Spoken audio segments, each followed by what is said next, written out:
ሰላም ጤና ይስጥልኝ። እንዴት ናችሁ? ሰላም ናችሁ? በያላችሁበት ያላህ ሰላም ረህመቱ እዝነቱ በሁላችሁም ላይ ይሁን ብያለሁ። ዛሬ እንግዲህ ተቆራጭ ኬክ ነው የምሰራው። 2 ኩባያ ዱቄት ያስፈልገኛል። 1 ኩባያ እዛ ጋር ጨምሬያለሁ። ይሄው በዚህ ኩባያ ነው እኔ የምጠቀመው። ኬክ ስትሰሩ ዱቄቱን መንፋት ግድ ነው። እዚህ ጋር ደግሞ ቤኪንግ ፓውደር ነው። ትልቁ የሾርባ ማንኪያ በትልቁ 1 አድርጌያለሁ። እዚህ ጋር እንደዚህ አድርገን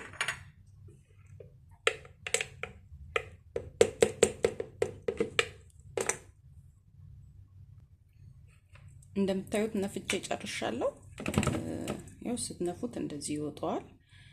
ስለዚህ ምንም ጊዜ ቢሆን ኬክ ስትሰሩ ዱቄታችሁ በወንፊት መንፋት ይኖርባችኋል ማለት ነው። ያው አሁን እንቁላል ነው የምጠቀመው። 3 እንቁላል። እንቁላላችሁ ትልልቅ ከሆነ እንደዚህ 3 ይበቃል። ትንሽ ከሆነ ግን 4 አድርጉት። እንደምታዩት ለብቻ ነው እያደረኩ ያለሁት። አንድ እዚህ ውስጥ ጨምሬያለሁ። ምክንያቱም ብቻ ለብቻ አንድ በአንድ ማደርገው እንቁላሉ የተበላሸ እንቁላል ቢያጋጥመን ሁሉንም እንቁላሎቻችንን እንዳያበላሽብን ለጥንቃቄ ይረዳናል ማለት ነው። እንቁላሉ ከፍሪጅ ውስጥ እንደወጣችሁ አትጠቀሙ። ቢያንስ ለ2 ሰዓት ያህል ከፍሪጅ ውጪ መቆየት ይኖርበታል ማለት ነው። ዱቄቱን በሰፈርኩበት ይሄው 1 ብርጭቆ ስኳር ሰፍሬያለሁ ማለት ነው። ይሄው እዚህ ላይ ያደረኩት ሁሉንም አንድ ላይ ነው የምንጠቀመው። ቢስሚላህ። እዚህ ጋር ደግሞ ዘይት አለኝ። እቺ ፕላስቲኳ ያው ግማሽ ኩባያ ነው የምትይዘው።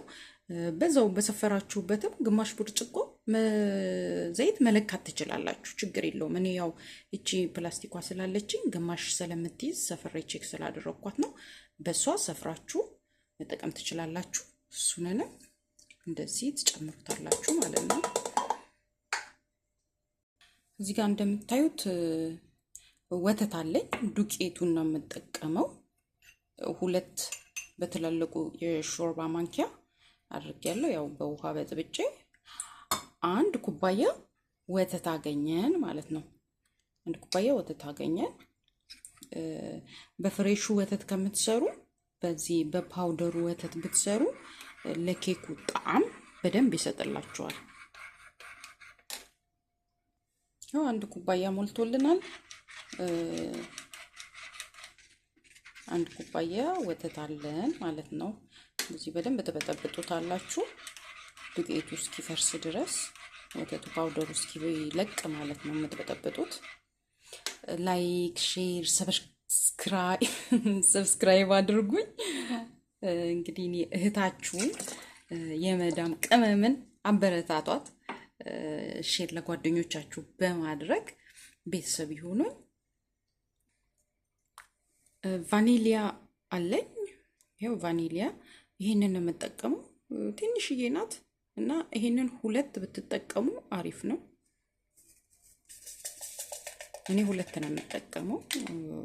ያው እንደምታውቁት ቫኒሊያ የሚያስፈልገው ለጣዕም ነው። የእንቁላሉን ጣዕም እንዳይኖር፣ ሽታ እንዳይኖረው ይረዳናል ማለት ነው። አሁን እንግዲህ እንደምታዩት ጨርሻለሁ። እኔ በዚህ መፍጫ ነው የምጠቀመው፣ በጁስ መፍጫ እና እንፈጫለን ማለት ነው። ድምፁ እንዳይረብሻችሁ። እንደምታዩት ጨርሼ እንደዚህ ዝግጁ ሆኗል። አሁን ይሄው ያዘጋጀነው የቅድሙ ዱቄት ላይ እንጨምረዋለን። በደንብ ማዋሃድ ይጠበቅብናል ማለት ነው። ዱቄቱ እስኪጠፋ ድረስ ማዋሃድ ይኖርብናል። የኬክ መጋገሪያ ይሄንን ይመስላል። ነጭ የሆነው ያው ዱቄት ተጠቅሜ ነው ኬኩን እንዳይዝብኝ ብዬ ነው ማለት ነው። እናንተም ውስጡ ነጭ ከሆነባችሁ ምናልባት አንዳንዱ ማይዝ አለ፣ የሚይዝም አለ። ይሄ ግን ይይዛል ዱቄት ካልተጠቀምኩ። ቢስሚላህ እንደዚህ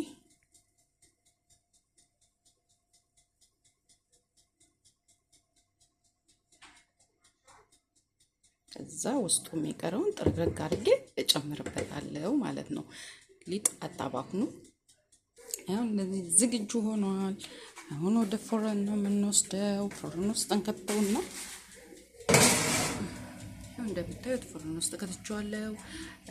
ትንሽ እንዲሞቅ 2 ደቂቃ ያህል ክፍተተቸዋለሁ ማለት ነው።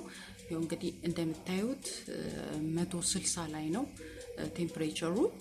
ከታች ብቻ ነው እሳቱን የምታደርጉት። 40 ደቂቃ በቂው ነው። ከዛ መጨረሻውን ደግሞ አብረን የምናየው ይሆናል ማለት ነው ውዶቼ። ይኸው እንደምታዩት ኬካችን ደርሷል። ፎረኑም ዘግቷል። እንደዚህ ወጥቷል። ያው እውነት እንደምታዩት በጣም ያምራል። እናንተም ሰርታችሁ ተመገቡ። ሳይቀዘቅዝ ያው መቁረጥ አልችልም። እስኪ ቀዘቅዝ መጠበቅ ይኖርብኛል። ከቀዘቀዘ በኋላ ውስጡ ደግሞ እንዴት እንደሆነ አብረን እናያለን። ያው እንደምታዩት የኔ ውዶች ኬኬ በስሎ ወጥቷል። ያው ቀረጻ ላይ ሆናችሁ ኬኩን እንደ ልብ ማገላበጥ አይቻልም ስለማይመች፣ ግን ያው ቆንጆ ሆኖ ወጥቶልኛል።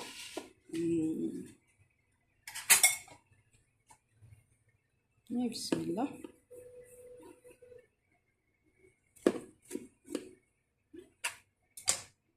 እንደዚህ የቆረጣችሁ እንዴት እንደሚያምር እዩት። ይህንን የመሰለ ቆንጆ ኬክ ሰርታችሁ እንድትበሉ ግብዣዬ ነው የኔ ውዶች። ላይክ ሼር በማድረግ ኮመንት በማድረግ ቤተሰቤ ይሁኑ። በፊት ቤተሰቤ ለሆናችሁ አብራችሁኝ ስለሆናችሁ አመሰግናለሁ። አዲስ ለመጣችሁ ደግሞ እንኳን በሰላም ወደ ቻናሌ መጣችሁ። እወዳችኋለሁ።